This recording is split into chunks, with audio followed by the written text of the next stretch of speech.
It's long been said that necessity is the mother of invention, and since 2022, there's no doubt that Ukraine has faced a whole bunch of necessity. Long near the top of Ukraine's priority list have been long-range weapons. Systems capable of reaching Russian military and economic pain points, like oil refineries, airfields, or the factories driving Russia's war economy that might be thousands of kilometres behind the front line.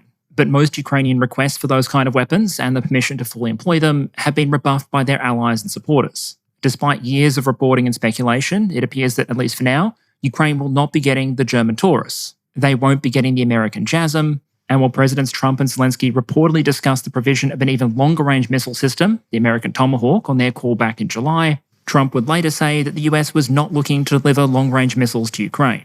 Effectively cut off from those foreign systems, Ukraine appears to have gone with the "we have Tomahawk at home" option, by reportedly bolting an aircraft engine to a dozen-metre-long body capable of carrying a 1-ton warhead, creating an absolute monster of a ground-launched cruise missile, which they of course immediately proceeded to name after one of the least threatening species of birds known to humanity. This is the Flamingo, and it's worth talking about not just because of the nature of the missile itself and how it might potentially impact the war in Ukraine, but also because what clues it gives us about a global trend where some militaries that effectively banned or at least divested their ground-launched cruise missiles after the end of the Cold War are now in the process of rapidly trying to bring them back, and also because what it might demonstrate about the process of developing and fielding weapon systems under difficult wartime conditions.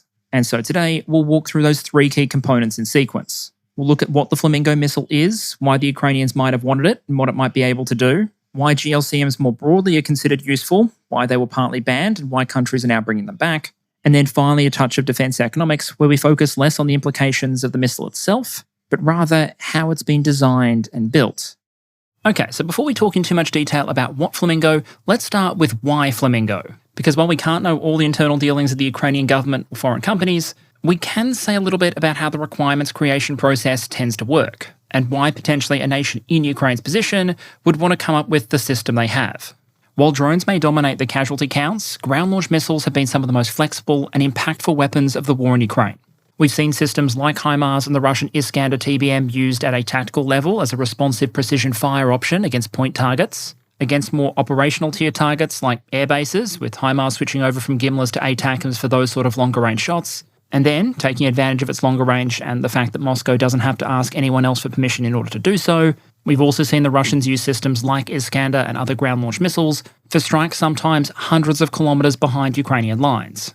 One of the small ironies in the way we've seen all of this play out is that often one of the greatest threats to a launcher on one side is a launcher on the other side, with the images on the right there, for example, showing an Iskander being used against a Ukrainian Neptune launcher and Ukrainian HIMARS being used against a Russian Iskander unit.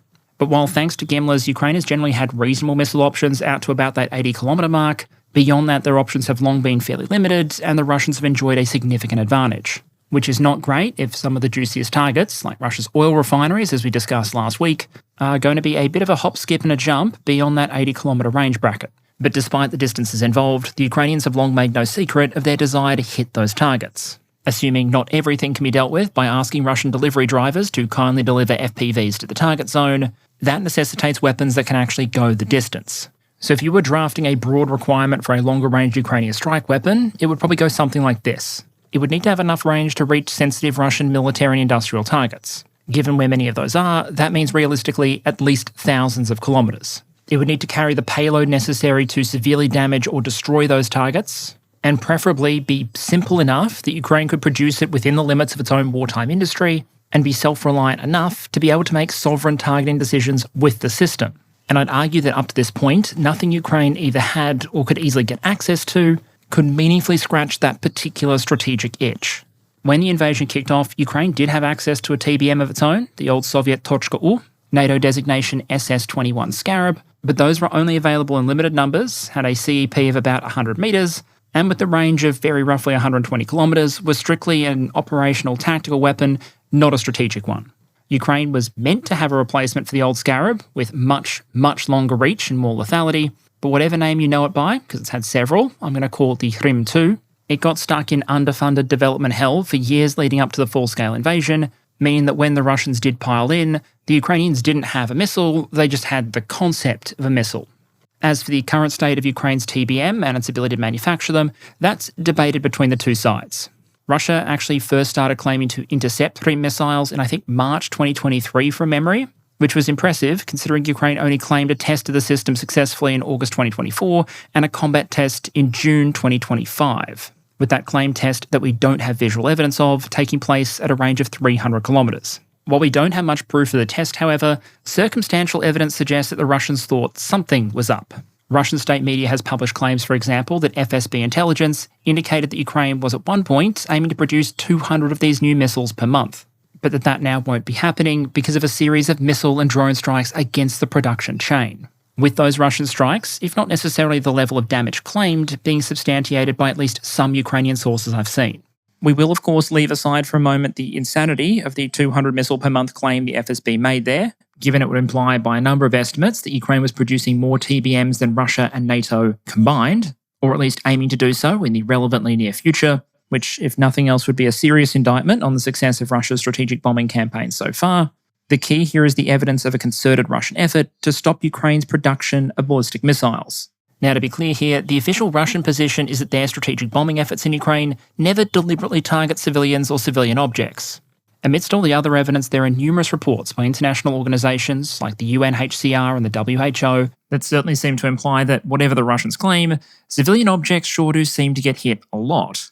And I'd argue one of the reasons why the Russian strategic bombing campaign has arguably underperformed its resources is that a significant amount of ordnance has been essentially wasted on targets that didn't have obvious military or strategic significance. But any claim that the Russians only strike civilian objects is also bullshit.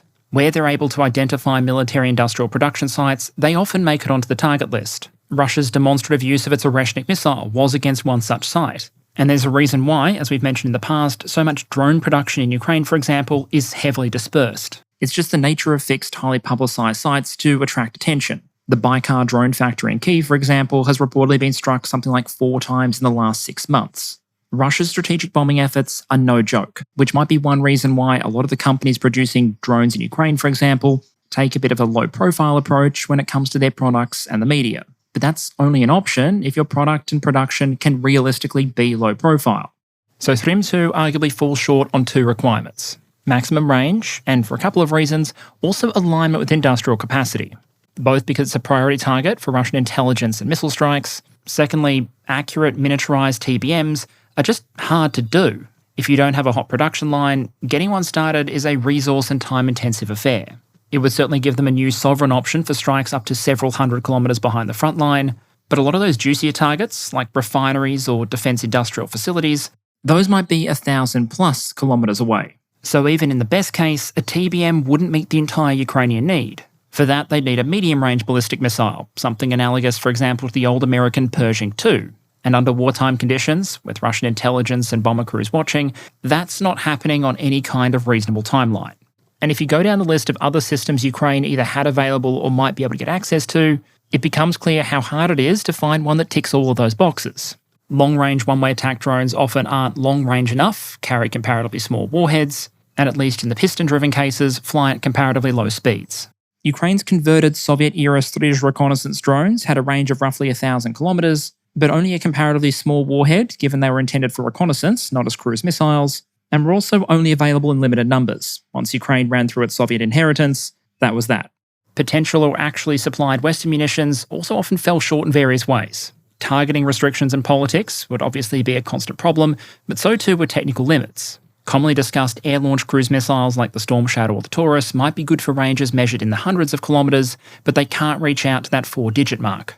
Larger Western cruise missiles like the American Tomahawk very much can, but their launch platform becomes a problem, because in the current era, Tomahawk is overwhelmingly a naval system, and it would be very difficult for Ukraine to first receive and then protect a surface warship equipped with the VLS necessary. Submarine-launched options, like America's nuclear-powered converted or higher-class submarines, are also a thing, but Washington isn't exactly handing those things out as part of a US ally starter pack. A ground-based launcher does exist, and we'll talk about it a bit later, but for the moment those are very rare and in very high demand. Even domestic Ukrainian production of existing Western cruise missile designs seemed like a bit of a stretch, with a lot of those munitions not being particularly optimised for wartime production in austere conditions, and also making a lot of design concessions to things that Ukraine wouldn't necessarily have to worry about. For the Ukrainians, for example, it's not necessary that a missile be miniaturised enough to fit into a VLS cell or be launchable from a submarine torpedo tube. That also means the warhead can potentially be bigger, which means precision requirements might not be as tight, which perhaps makes it unsurprising that what Ukraine ultimately designed wasn't directly analogous to a modern NATO standard cruise missile, but instead a bit more of a modern spin on an older concept. So let's introduce our main character for today's episode, the Flamingo ground-launched cruise missile. Big caveat up front here that most of what I'm going to say in this section is based on 4 imperfect sources: footage released by the Ukrainians, satellite imagery, comments by Ukrainian officials, and a product brochure put out by one of the relevant companies. Which means if you know anything about weapon systems development or used car sales, there's always a non-zero risk that specifications get a little bit fluffed along the way. That said, what you can see on the right there is an image of the missile being launched. What have we been told about it? Firstly, the name. Why is it called the Bloody Flamingo? And the current story, per the Associated Press, goes, and I'll link their reporting in the description, some of the original missiles suffered a bit of a manufacturing defect and came out partly pink. That apparently prompted someone to come up with the name Flamingo, and the name stuck, even if production variants of the missile appear to be receiving a paint scheme more suitable for nighttime operations. That most important piece of information out of the way, let's talk secondary issues, like technical performance. There are 4 key elements that line this thing up with those strawman requirements we developed earlier. Firstly, a 1-ton, later corrected to 1.15-ton payload, coupled with a claimed circular error probable of 14 metres, at least under ideal conditions. That is a lot of boom coupled with reasonable accuracy, and so if everything works as claimed, that's probably a tick on the lethality box. If a 75-kilo warhead might cause an oil refinery to take a couple of days off sick, 1,000 kilograms anywhere near the right spot is going to put the thing straight into involuntary long service leave. Secondly, industrial requirements. The relevant company, Firepoint, claims to already be manufacturing about 1 of these systems per day, with an intention to increase production to several per day. Simplicity and domestic assembly also helps us tick that sovereignty box. And finally, perhaps the real standout in the specification lineup, a claimed range of 3,000 kilometres, meaning that on paper, this thing has more reach than America's most modern Tomahawks.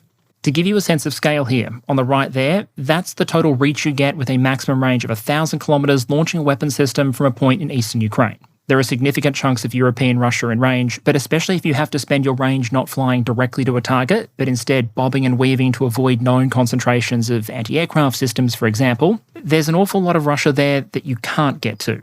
This is what a 3,000 kilometre radius looks like. At 3,000 kilometres range, you're hypothetically throwing missiles over the Ural Mountains, potentially threatening a whole range of valuable Russian energy and defence industrial infrastructure, and technically, as a bit of an afterthought, you'd now also have the capacity to strike some other countries as well, like Iran, albeit at the cost of having to violate someone else's, perhaps Russia's, airspace in order to do it. Is that likely to happen? No, but I think it serves as a bit of a precursor to something we'll discuss more a bit later in the episode, the way weapon systems can start to have all kinds of strange strategic implications once you start talking about ranges in these brackets. So basically what the Ukrainians have said so far is this is a missile the Ukrainians can at least mostly build themselves that can fly a very long way and hit very, very hard.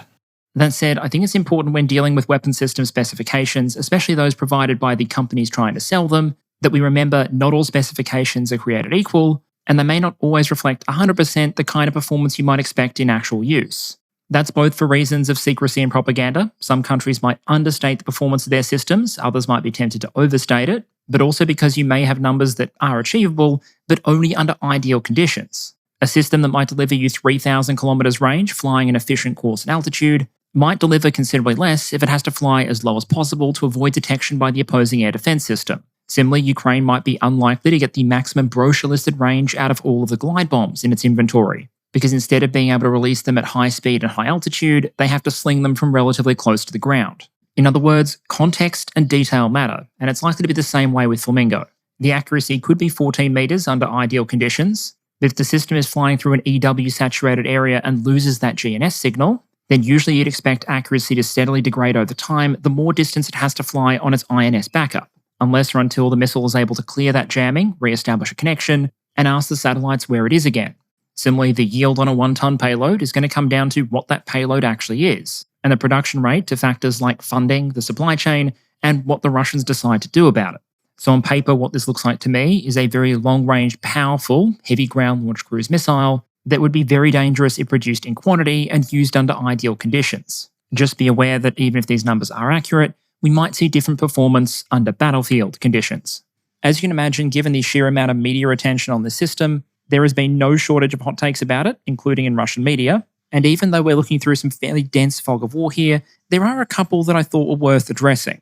Starting with some commentators taking a comparison between the Ukrainian Flamingo and the German V1 buzz bomb from World War II just a tad too far. I do think it's fair to say that something like Flamingo or the old Soviet Strij has a number of features in common with the older German system, but mostly at a level where you could say that a modern Formula One car has a lot in common with an old Ford Model T. In the case of the Flamingo, the similarities mostly have to do with layout. These are both ground-launched cruise missiles, they're both launched off rails, and they both have a combination of short straight wings and a dorsal-mounted engine. One article suggests that company representatives claim that they were partly inspired by things like the Soviet Strij and the German V1, specifically referencing the decision to mount the engine above the main body. But their underlying technology, their capabilities, the way you'd use them are all fundamentally different. The V1 had a pulse jet and was so inaccurate that it was essentially an area weapon. The Flamingo uses a turbofan engine and is a precision weapon. This thing appears designed to hunt strategic targets, not inflict vengeance on arbitrary sections of London. The next argument is that the specifications, so the warhead size and range, are too good to be true. And the way this was usually put to me is that the Ukrainians are claiming to have a larger warhead and more range than the American Tomahawk. The American missile is more expensive and built using a higher technological base. Ipso facto, the Ukrainians must be bullshitting about what this thing can do. And while I obviously can't prove the specifications of the Ukrainian system until we actually can verify them firing one close to its maximum range, just speaking from system analysis fundamentals, that very surface level analysis misses one massive engineering advantage the Ukrainians have. One of the simplest ways to get more range or payload out of a missile is to just embrace the Kerbal Space Program School of Design and make the thing bigger. And compared to something like Tomahawk or the Russian Caliber, Flamingo is a very big missile. With its booster, the all-up weight of a Tomahawk is about 1.6 tons. Flamingo apparently comes in closer to 6. With its booster, Tomahawk is a tad over 6 metres long, Flamingo looks closer to 12. Tomahawk has to manage with a wingspan of about 2.7 metres, Flamingo gets to work with 6. So, of course the specifications look a bit odd if you compare it to a missile that can fit in a submarine torpedo tube, instead of, I'd argue, much closer historical analogues. What you can see on the right there is the American MGM-13 Mace. Like Flamingo, it was a ground-launched cruise missile, launched with a rocket assist, and specifications that look fairly close. It was slightly longer and came in at approximately 8 tons to the Flamingo's 6, but it flew faster and carried a 30% heavier warhead out to a range of about 2,300 kilometres. So the range is a tad short, the warhead's a bit heavy, but we're in the right ballpark, and the Americans achieved those specifications in the late 1950s. And from the same era, we have plenty of evidence that up to a point, that more size equals more range and payload rule absolutely holds. The Americans built this thing, SM-62 Snark, that managed a 6,000-mile or 10,000-kilometre range, hucking a 3.8 megaton yield nuclear warhead, with the kind of accuracy you'd expect playing darts with a trebuchet, roughly 2.4 kilometres circular error probable. To get that performance, it was about 3 times bigger than Flamingo, roughly 20 tons. But yes, this was essentially a subsonic intercontinental cruise missile, which was of course outdone in insanity by the Soviets, who built a supersonic intercontinental cruise missile. This was the Burya, capable of cruising from the Soviet Union to the continental United States at more than 3 times the speed of sound. And to do that with a system that first flew in July 1957, all they had to do was scale the system up until it weighed 96 tons, including its boosters. Even today, with more modern systems, you can often see that weight-performance relationship coming through.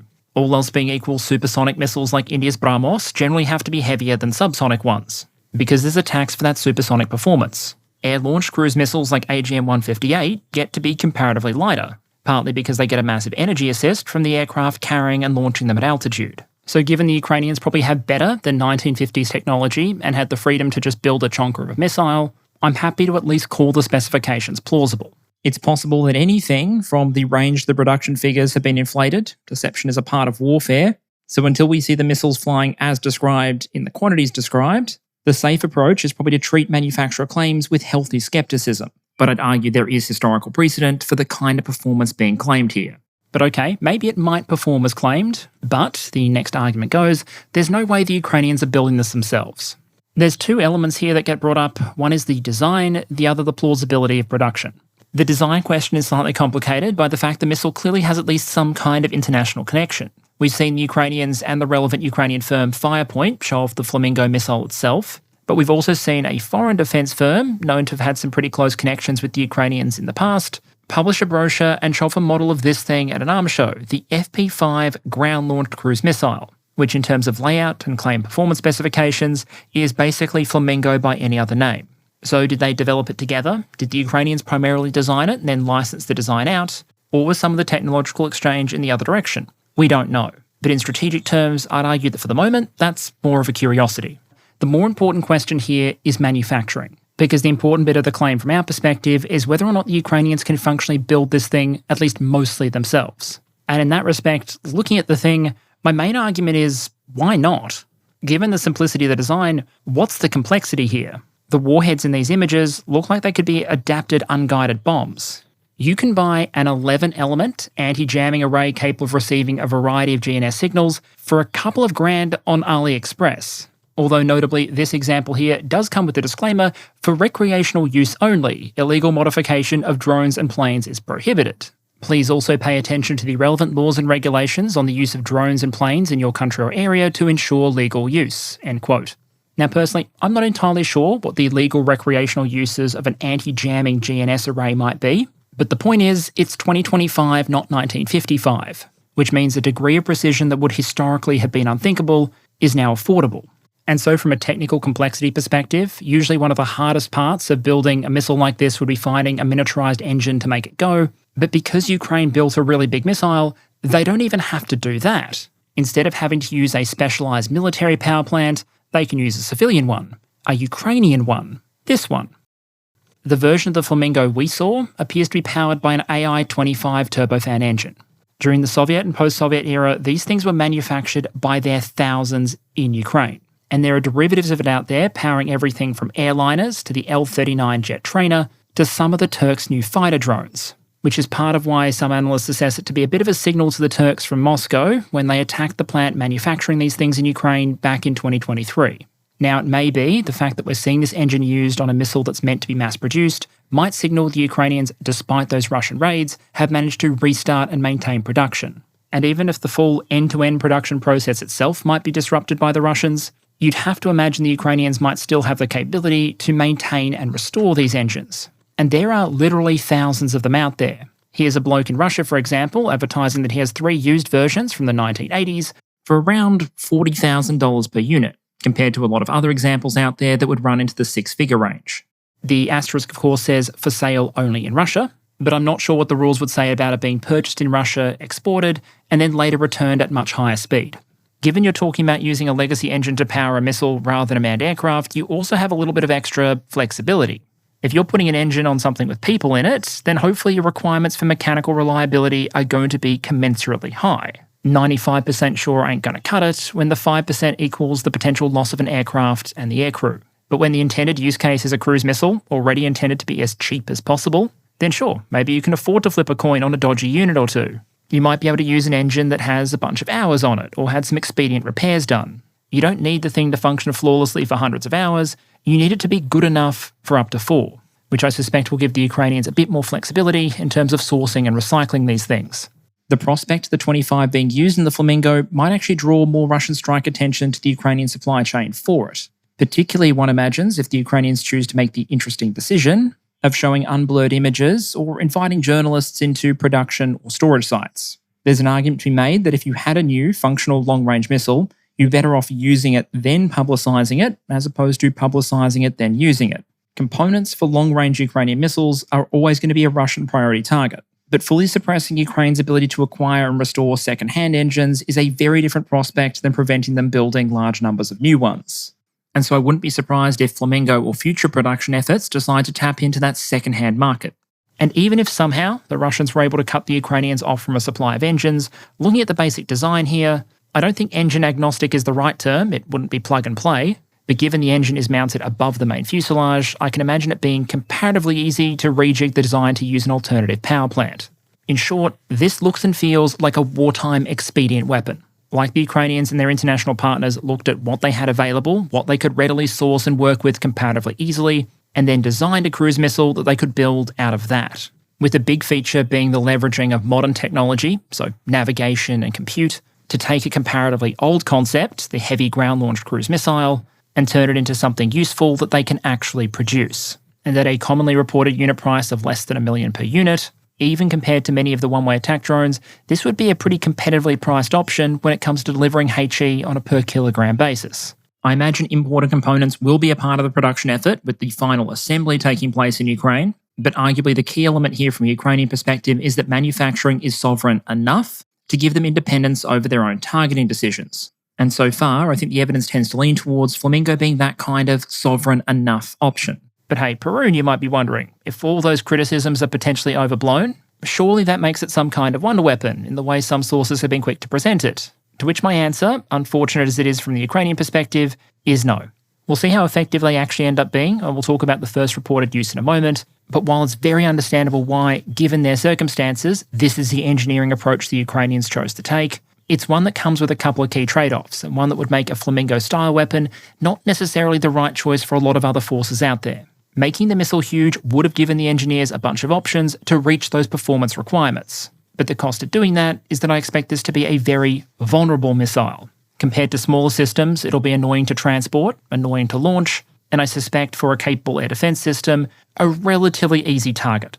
The limited footage we've seen so far shows the missile climbing after launch and then proceeding to the target at low altitude. It doesn't appear to be a terrain hugger. It also has no visible stealth features, and no one said anything about any self-defend capabilities. A lot of the countermeasures intended to defend primarily against drones, like mobile fire teams or interceptor drones, probably won't be a great solution to something like this. But if this thing comes up against regular missile-based ground-based air defences or fighters and interceptors, I suspect the most common ending for a Flamingo taking flight will be a Flamingo getting shot down. Now, given this is meant to be a relatively cheap cruise missile, if it is intercepted by something like S-400, the Ukrainians might not consider that a tragedy in and of itself. But if they actually want to hit things with it, then like one-way attack drones, it's going to rely on factors like saturation, good luck, and carefully planned missions that take it through gaps in the Russian air defense system. Which brings us to the question of usage. How have we seen the Ukrainians use it so far, and how might we see them try to maximise the impact of having these in inventory going forward?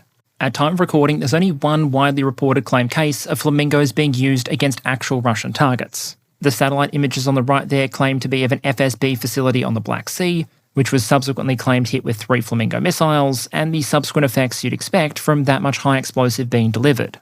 While the sample size is obviously tiny, just this single satellite image here of the claimed attack on the reported FSB facility in Crimea points to a missile with significant destructive energy, but potentially inconsistent accuracy. As you can see, one appears to have landed in the compound itself and made a distinct impression, while another, which may have been aimed at a number of hovercraft parked along the shoreline, appears to have landed in the shallow water and done the damage that it did do to those hovercraft courtesy of its payload rather than its precision.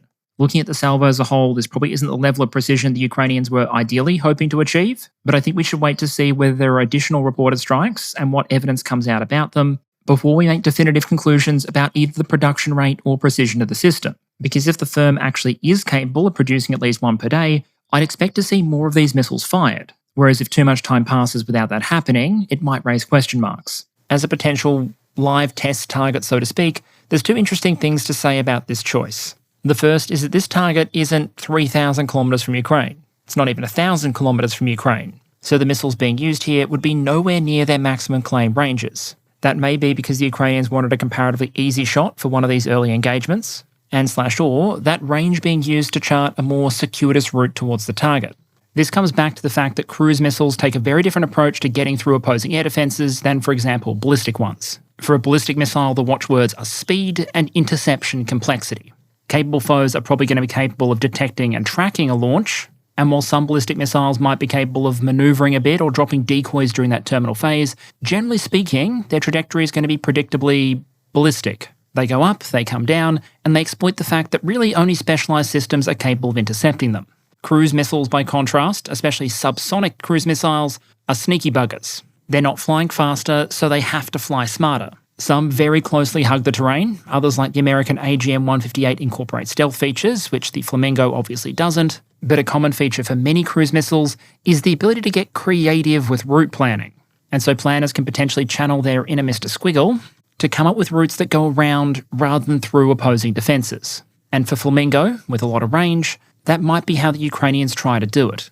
That would give the Flamingo potentially a fairly close relationship with the success of other Ukrainian military efforts. We've seen multiple raids, for example, targeting Russian radars and air defence systems on the Crimean Peninsula, with the obvious implication being that the more holes the Ukrainians are able to gnaw away into the Russian air defence system at multiple points along the line, the more potential opportunities there might be for something like Flamingo to slip through. That also suggests a potentially very close relationship between your heavy ground-launched cruise missile and your smaller drones, because those one-way attack and reconnaissance UAS can help force the Russians to stretch their air defence system out, directly attack it in some cases, and even when they don't, potentially help identify gaps. If your drone attack suggests that maybe an area isn't as saturated with sensors and ground-based air defences as it should be, perhaps you try your luck with a couple of missiles next. And in the context of the Black Sea specifically, I can imagine that relationship being even closer. With the range of the Flamingo, you could essentially hook, if you like, shots from Ukraine across the Black Sea and into Russian territory. And if the Russians wanted to be better able to detect, jam, or engage those systems relatively early in their flight, they'd only have a couple of imperfect options available. You can try and put radars, air defence systems, or jets on the Crimean Peninsula, but that makes them potential targets for things like drone-launched FPV raids. Warships stationed in the Black Sea might potentially be able to do it, but then you run into the problem of making them vulnerable to Ukraine's naval drones. And if you decide to divert rare assets like the A-50 AWACS to serve as additional sensors against potential Flamingos, then by definition you're pulling that asset from somewhere else, with no guarantee the Flamingos will actually take that approach. And thanks to NATO patrols over the Black Sea, it's a fair assumption the Ukrainians often know when the Russian AWACS are up or not. The core point isn't necessarily that this is what Ukraine is going to use the missile to do. It's more to demonstrate that on paper, this is the kind of weapon system where you really need to set conditions correctly in order to get the most out of it. And with the ways we've seen Ukraine use its drones in the Black Sea to zone out Russian warships or destroy air defense systems, we've already got some pretty concrete examples of how that could potentially work in practice. So will Flamingo, or something like it, end up being a game changer from the Ukrainian perspective? The only answer we can give at this point is it depends, but at least we know on what it depends.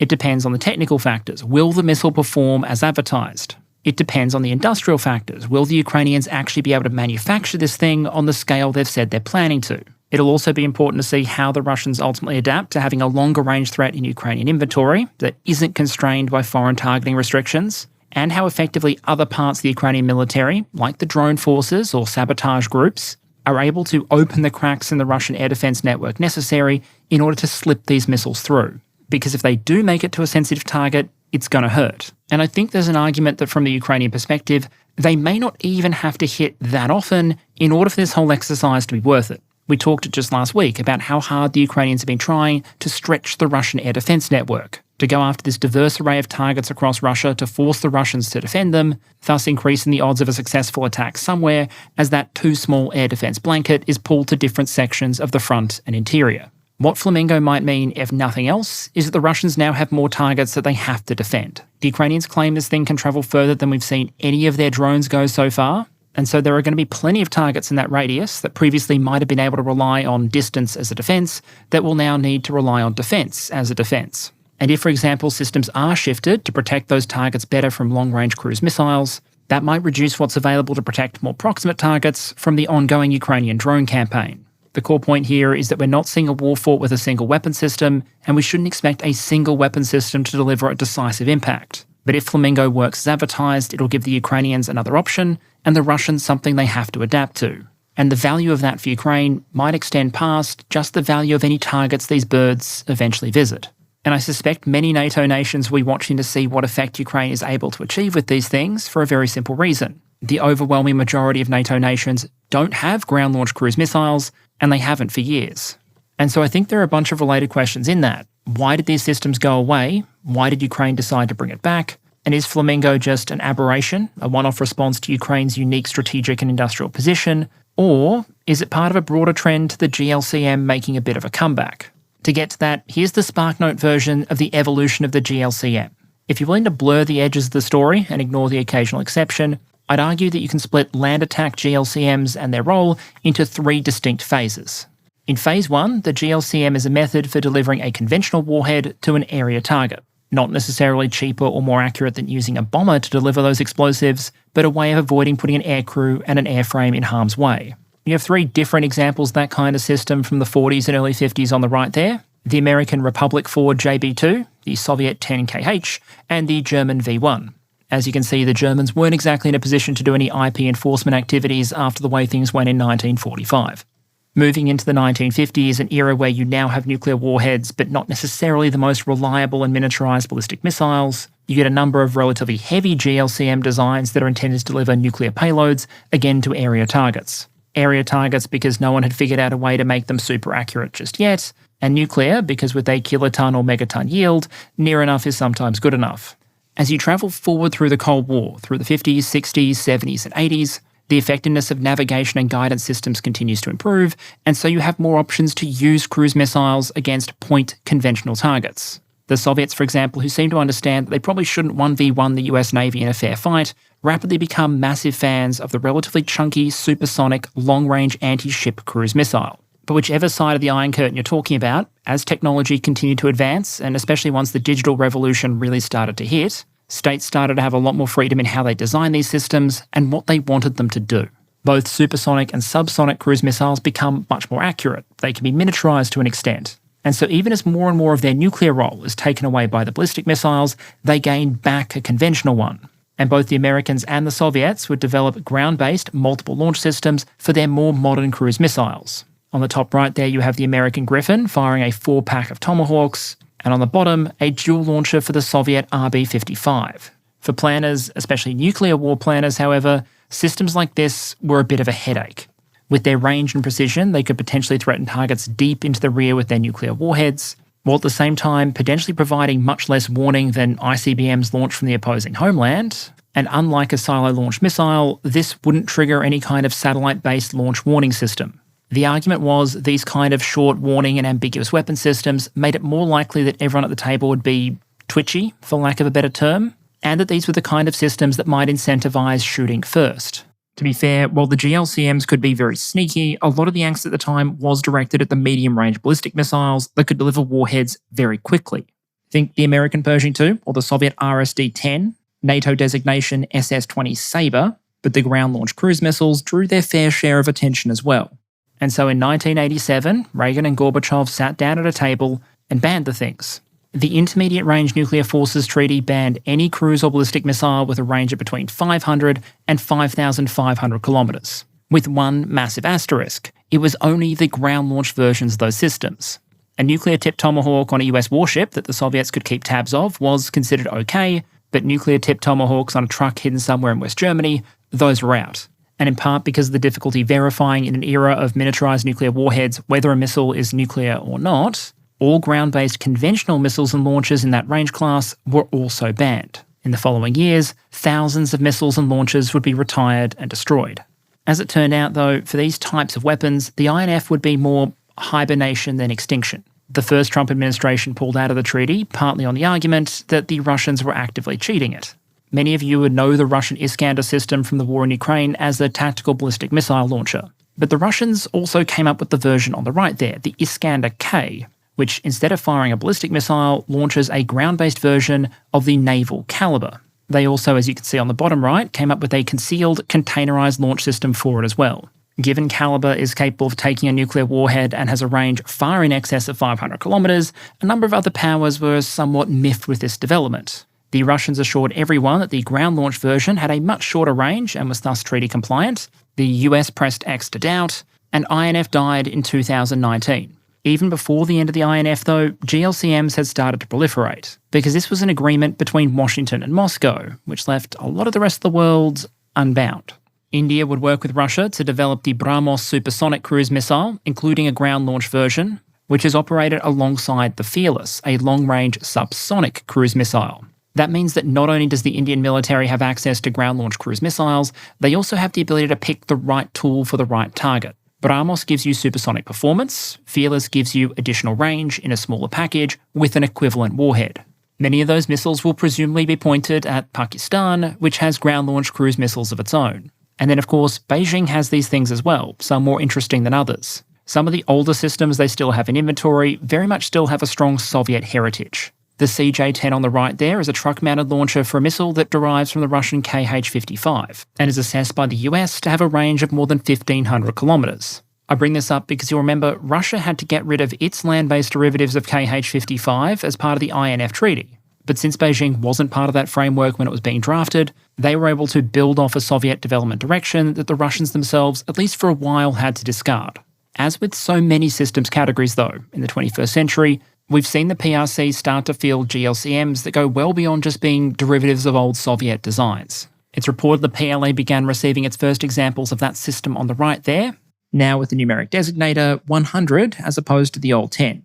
As you can see, the Flamingo's starting to have company when it comes to size category here, which tracks with the fact this is a missile which reportedly has a range akin to a Tomahawk, while also being supersonic across almost its entire flight, with a maximum speed quoted at around 5 times the speed of sound. At which point you're starting to push up against that dividing line between the two historical categories of cruise missiles, the subsonics and supersonics, and the newcomers on the block, the hypersonics, which may incidentally be where things like this come in, the CJ-1000, publicly paraded very recently at time of recording. It's been claimed in Chinese media to feature a range of performance upgrades over the older 100 beyond just the extra 0, with the Global Times saying that, quote, "It is expected that this type of missile will have a faster flight speed, better maneuverability during flight, and stronger defense penetrating ability," end quote. In short, while NATO militaries divested their ground-launched cruise missiles in the closing days of the Cold War, plenty of actors out there continued to see value in these systems, and so developed and fielded them.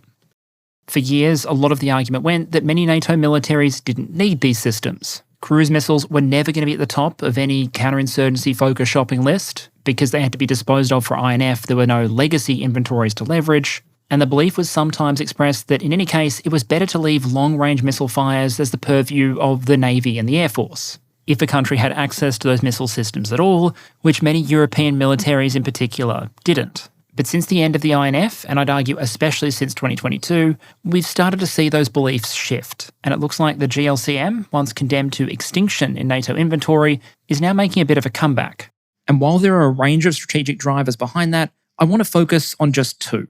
Firstly, Russia doing Russia things, and secondly, a desire to increase flexibility and options when it comes to generating long-range fires, especially in the context of anti-access and area denial threats. It's fairly clear that, in general, warships and aircraft are a pretty effective way of carrying and delivering a bunch of standoff munitions. But, the argument goes, that only applies in an environment where the aircraft or ships are where they need to be when you need them to be there, and they can afford to spend their time and payload carrying those missiles to generate long-range fires, as opposed to, for example, more anti-aircraft missiles. Against an opponent with relatively limited long-range strike capabilities, like Iraq in the 90s, that might make sense. But if you're concerned potential peer or near-peer competitors might have the long-range systems and capabilities needed to potentially zone out your warships or suppress and attack your air bases, then maybe relying on the Air Force and the Navy entirely becomes a point of vulnerability. What you might want then is a ground-based capability that can be forward-deployed, that gives you long-range fire options in theatre,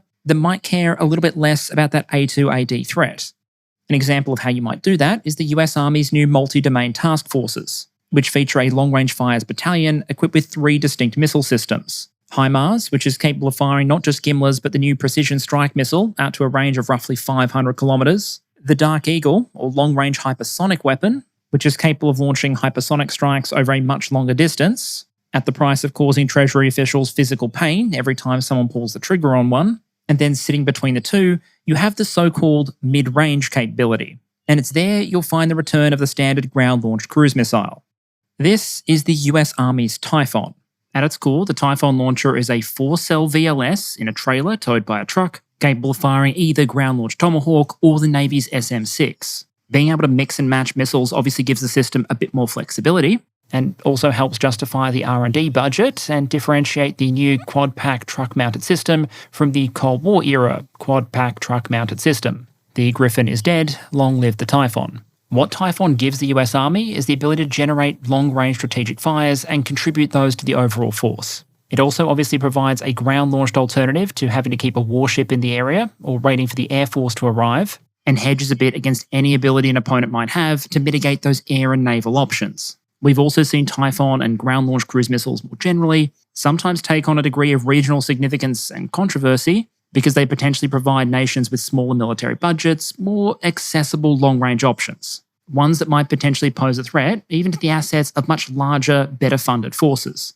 You could highlight the parallels between Ukraine, which has had success with its Neptune anti-ship missiles against the Russian Navy, even sinking the Moskva, and now being in the process of trying to acquire its own GLCMs, and what we've seen from nations like the Philippines and the Pacific, which has both acquired the Indian BrahMos anti-ship missile and is looking to procure the American Typhoon and the Tomahawk missiles that go with it. Acquisitions which, especially in the latter case, have been very loudly opposed by Beijing.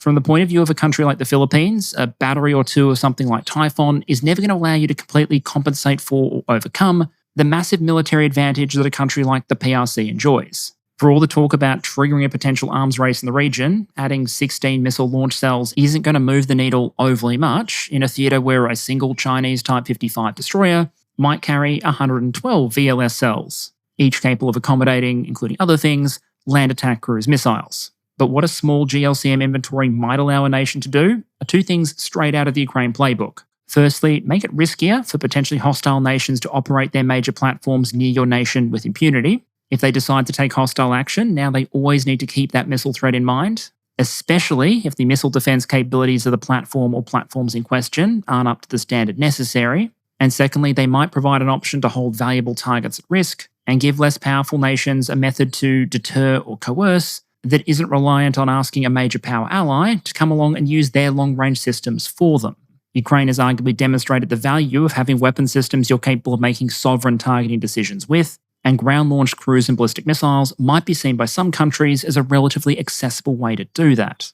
Moving back to Europe though, while for the moment the US is the only NATO member with GLCMs capable of reaching out past 1,000 kilometres, there are clear signs that might be changing. The Turks already have a shorter range GLCM as well as an expanding range of ballistic missile options, but the more remarkable element to me is just how much things have changed in Western and Central Europe since February 2022.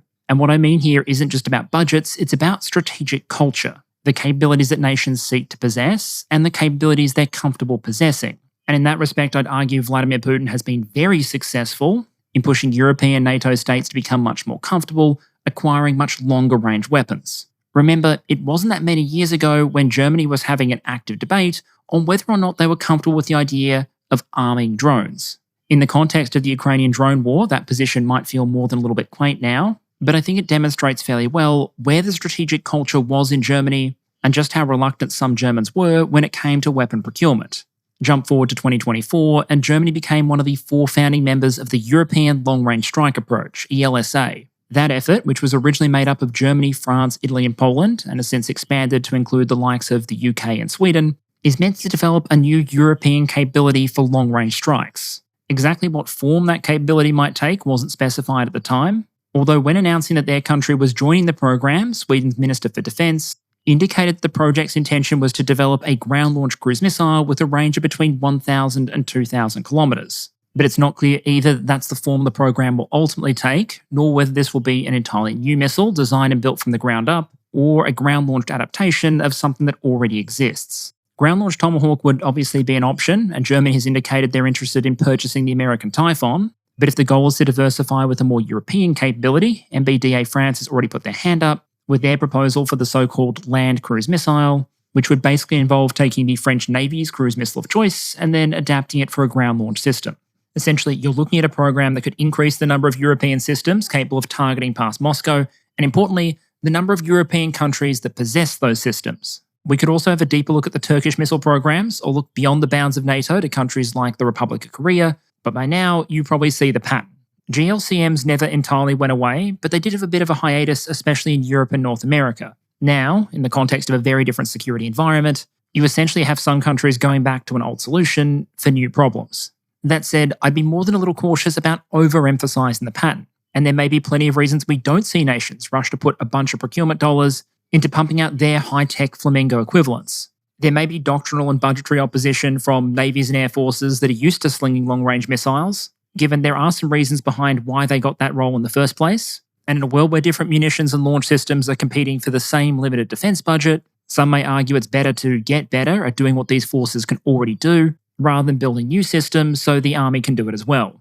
There are also other systems available that might be useful in an anti-access area denial environment. A Typhoon battery can hide in the jungle and then fire 16 shots without reloading. An Ohio-class guided missile submarine can hide in the depths of the ocean and then fire 154 Tomahawks. That obviously comes at the cost of, well, cost, and the fact that unlike the Typhon, the submarine can't exactly keep a stack of reloads hidden nearby for rapid reloading. But the point is, this isn't the kind of perceived problem that only has one obvious potential solution, which makes it harder to predict in any given case where the budgetary priority is going to go.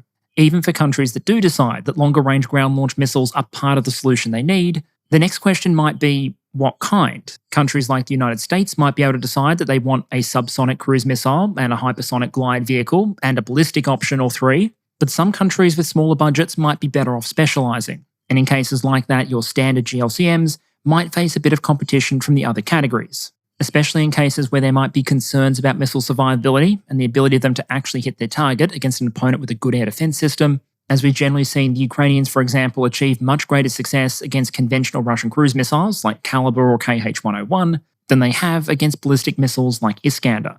The cruise missiles can also potentially be engaged by a whole range of the air defence system that Ukraine has in inventory, while the ballistic threats are more squarely the domain of things like Patriot and to an extent SAM-T. But to bring this back to Flamingo, and part of the reason I thought this deserved a standalone episode, I'd argue that in some cases becoming overly focused on what weapon system has the best possible technical characteristics for the challenges a country faces runs the risk of missing the point a bit and allowing perfect to become the enemy of good enough. The war in Ukraine has served as a reminder, I'd argue, of the industrial nature of many wars, and how quality and quantity both often have a critical role to play. And in that respect, just the concept of Flamingo, I think, offers a pair of lessons. Firstly, a good enough weapon system you can acquire is better than a perfect one you can't. If you would prefer to add more cruise missile tubes to your arsenal by putting them on guided missile submarines as opposed to ground-based launches, but your shipyards can't produce enough submarines to keep up with that demand, then in the short term, it's not actually a practical alternative. And if the requirement actually is urgent, maybe some resources should be thrown at the solution that you can get now. Even taking its specifications as written, Flamingo is not a wonder weapon. And with infinite money, time, and under ideal circumstances, I'm sure the Ukrainians would have gone with something else. Using an aerial bomb as a warhead might be quick and simple, but might also mean you're getting a lot less high explosive filler per unit weight than you would with a dedicated purpose-built warhead. An ideal cruise missile option would probably have some stealth features to make it harder to intercept. It might be even more precise, have a better navigation system, or it may just be a ballistic rather than a cruise missile, providing all kinds of additional challenges for interception. But Ukraine doesn't so much need an exquisite missile later as it needs a missile, any missile now. And for any nations out there that think they might face particularly acute security threats, not in 10 or 15 years, but for the next 2 or 3, there might be an argument to take at least some resources, strip the gold plating off the requirements, and look for what can be done relatively quickly and relatively cheaply. Connected to that is the observation about the challenges involved of trying to produce weapon systems under wartime conditions. Both Russia and Ukraine are facing budget pressures, time pressures, and ongoing disruptions to their defense industrial supply chains. For Russia, it's the inconveniences of sanctions, labor shortages, and the occasional smoking accident. For Ukraine, it includes a Russian missile and drone campaign, constantly hunting for vulnerable links in Ukraine's weapon production. While every war is different, supply chain disruptions during them are anything but rare. And so I'd argue the type of weapon system suited for production during those difficult wartime conditions might not be the same that are ideal for production during peacetime ones. During peacetime, prioritizing performance might make sense, but wartime production can necessitate a different approach. What you might need essentially in Ukraine's case is the Sten gun of standoff munitions, something that can be built using what you have readily available by the people you readily have available with the industrial base you have available. The AI-25 presumably isn't on this missile because it's the best cruise missile power plant available anywhere on the market. It's presumably on this missile because it's cheap, it's available, and it's an engine that Ukraine knows. The warhead might be an adapted bomb because bombs are what Ukraine has. And the claimed navigation system of this missile, like many Ukrainian drones, aren't what they are because they're better than the likes of the most modern Tomahawk, but because the Ukrainians can source the electronics required quickly, cheaply, and in quantity. The question I'd raise then is whether some other militaries might benefit from taking a bit of inspiration from that approach, designing weapon systems optimized for wartime mass production, perhaps using as much off-the-shelf technology and production techniques as possible, but unlike Ukraine, taking advantage of the luxury of time to design them during peacetime.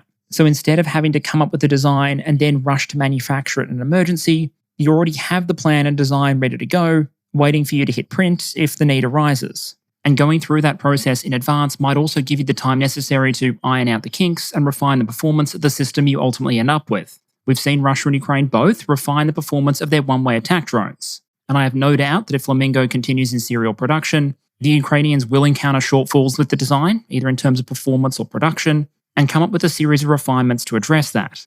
Countries with a tad more strategic breathing room might be able to essentially mimic that process, but without the extra costs and challenges of doing it while your opponent is slinging missiles at you.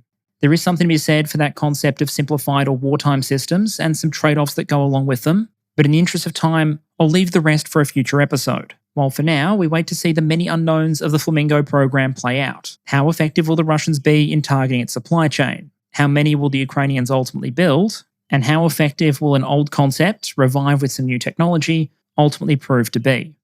And okay, channel update to close out. Firstly, thank you to everyone who voted for this topic. I think based on the comments before I took that poll down, most of the interest was in the Flamingo specifically, but I thought this episode was also a good opportunity to look at some wider issues, both in terms of its immediate context, the war in Ukraine where Kyiv getting access to any kind of additional long-range weapon system is going to be notable, but also that renewed global interest in GLCMs in general, and the concept of simplified systems suited for wartime production. There's probably more to unpack there in the future, particularly on the requirements and industrial planning side, but hopefully today's episode was interesting for you and started to touch on those issues. To the patrons, the next update for you all should be coming towards the latter part of next week, so keep an eye out for that one. While for my part, I continue counting down the days and weeks until the last time zone changes of the year. As always, thank you very much to all of you for your ongoing engagement and support. Hope you enjoyed the episode, and with any luck, I'll see you all again next week.